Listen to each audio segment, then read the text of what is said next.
Shri Gurubhyo Namaha. This is Chandani from Pon Vidyashram School. This session is the continuation of components of food.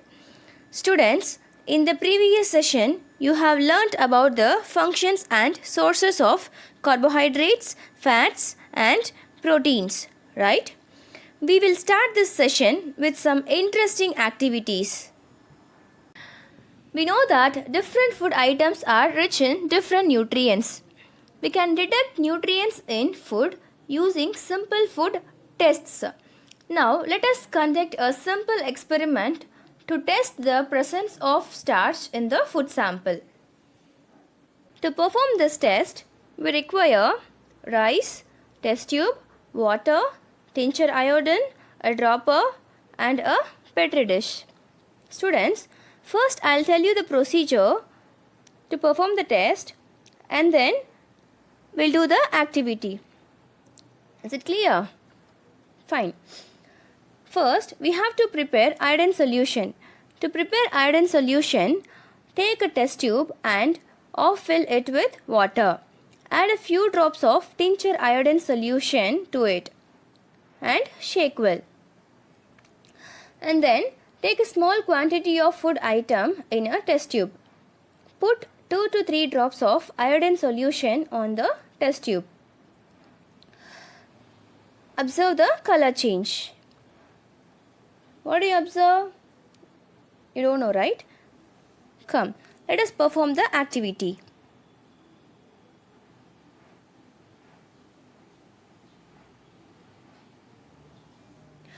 Take a small quantity of rice in a petri dish. Make a fine paste of rice using water. Put the paste in a test tube.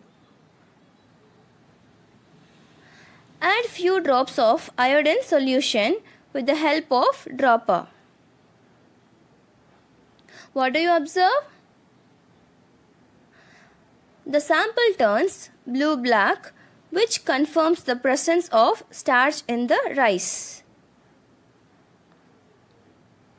You know, whenever starch reacts with iodine solution, it turns blue-black.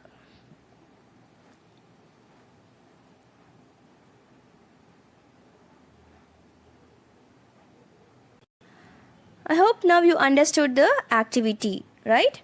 What did you observe? Yes. You know, the part of the rice on which the iodine solution falls turns bluish black. Students, from this we can conclude rice contains starch. Can we do the activity to test the presence of fat? Yes. To perform this test, we need a sheet of paper and a few drops of oil. First, hold the sheet of paper against a lighted bulb. Can you see the bulb through the paper? No. Now, add few drops of oil to the paper and take the paper and see through it. What do you observe? You can see the other side partially, right? Yes. The paper turns translucent. From this, we can conclude that oil contains fat. Let us start our experiment to test the presence of protein in food sample. To perform this test, we need soybean seeds, test tube, water, copper sulfate solution and caustic soda. Let me explain the procedure first and then we'll perform the activity. Okay. First, take the food item in a test tube and add some water to it. Shake the mixture well. Add 2 to 3 drops of copper sulfate solution and then 10 to 12 drops of sodium hydroxide, that is caustic soda solution to the test tube. Shake the mixture well and allow it to stand for a few minutes. Observe the color of the solution. Students, now you understood the procedure, right?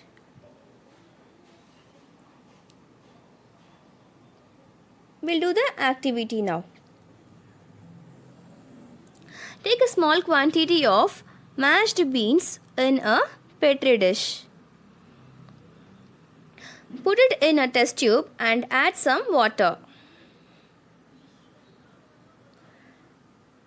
Add a few drops of copper sulfate solution to it with the help of a dropper. Then add few drops of sodium hydroxide solution. What do you observe? The sample turns purple, which confirms the presence of protein in the food sample. Whenever protein reacts with copper sulfate and sodium hydroxide solution, it turns purple. The change in the color of the soybean mixture to violet confirms the presence of protein, right? From this we can conclude soybean contains protein. You must have heard elders say that it is good to eat fruits and vegetables. Do you know why? It is because fruits and vegetables are good sources of vitamins. So vitamins are nutrients required in small quantity to develop immunity and prevent the occurrence of diseases. Vitamins are classified into two groups based on the solubility in fats and water. They are fat soluble vitamins and water soluble vitamins. Fat soluble vitamins include vitamin A, vitamin D, vitamin E and vitamin K. Water soluble vitamins include vitamin B and vitamin C. Vitamin B is called as complex vitamin because it is further divided into many vitamins. They are vitamin B1, B2, B3, B5, B6, B7, B9 and B12. Okay, so vitamin B is also called as vitamin B complex. Now we will learn some functions of vitamins. Okay, so vitamin A keeps our eyes and skin healthy. Vitamin B helps in normal functioning of the body. Vitamin B plays a significant role in brain function and formation of red blood cells, and it is vital for keeping the immune system normal. And vitamin C keeps to fight and vitamin C helps to fight against infections and diseases. Vitamin D helps our body to use calcium for bones and teeth. And vitamin E helps body cells from damage. Vitamin K helps in clotting of blood. Students, I want to tell you something. We have to expose to sunlight every day to get vitamin D. So which helps in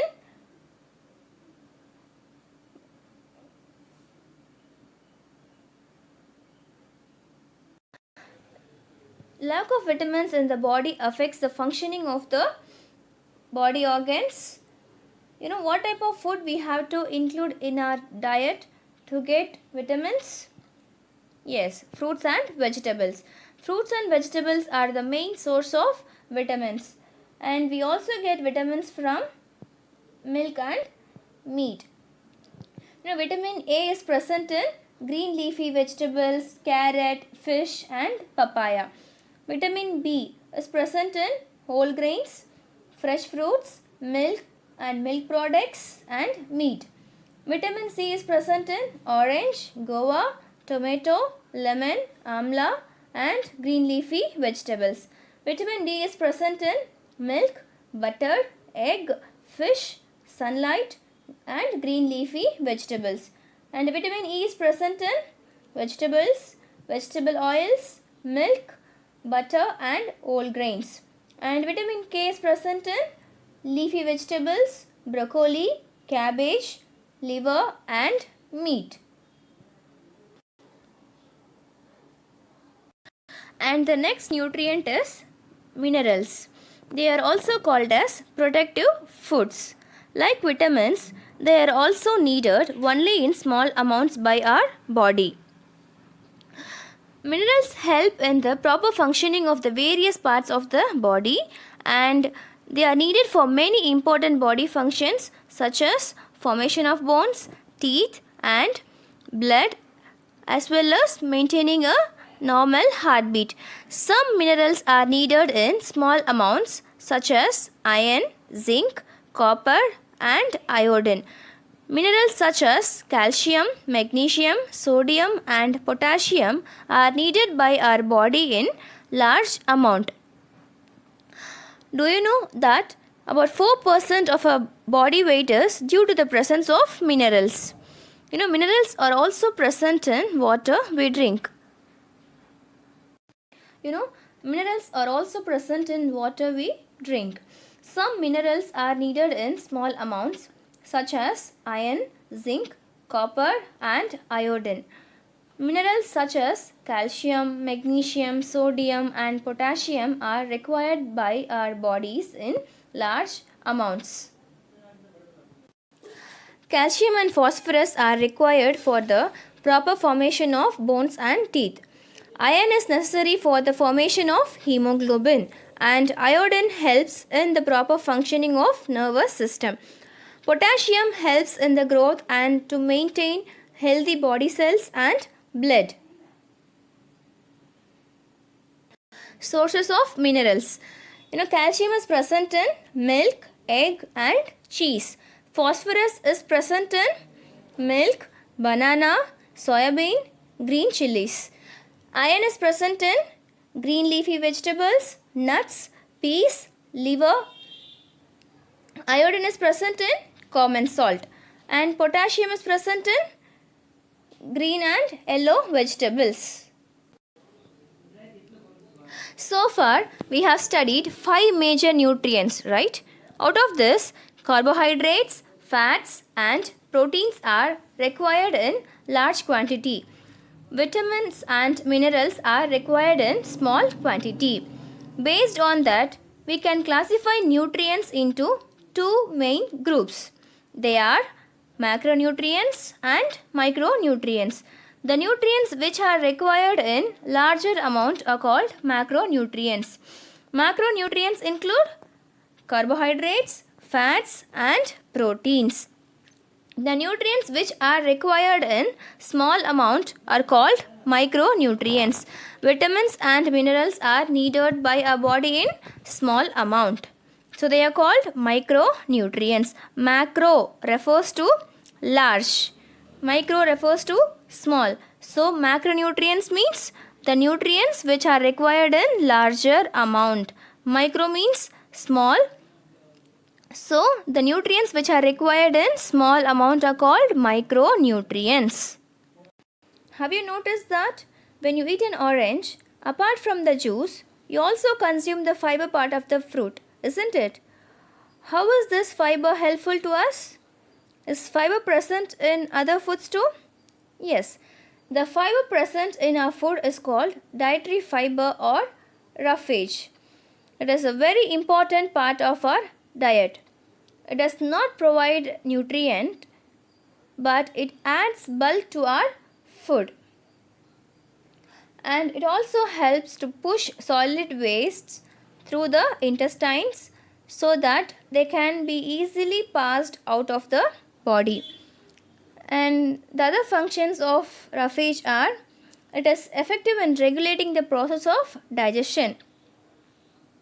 Lack of fiber in the diet causes the stool to become hard and difficult to pass, and leading to a condition called constipation.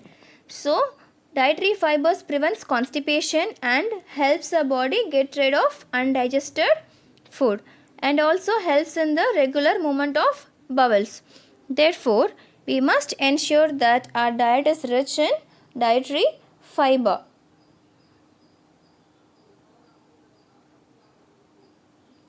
We get fiber mostly from plant food. Fruits, vegetables and whole grains are examples of foods rich in fiber. Water. Water is very important for the proper functioning of the body. Water is not a food itself, but is an essential part of our food. We can live without water for a few days, but not without water. Water is the most important requirement for life. Our body is mostly made of water. Almost 70% of our body weight is water. Water is needed by our body for various functions. It helps in absorbing nutrients from food. It helps in the formation of sweat, urine, and feces. It regulates our body temperature. It is an essential part of blood and digestive juices. We lose a lot of water as sweat and urine.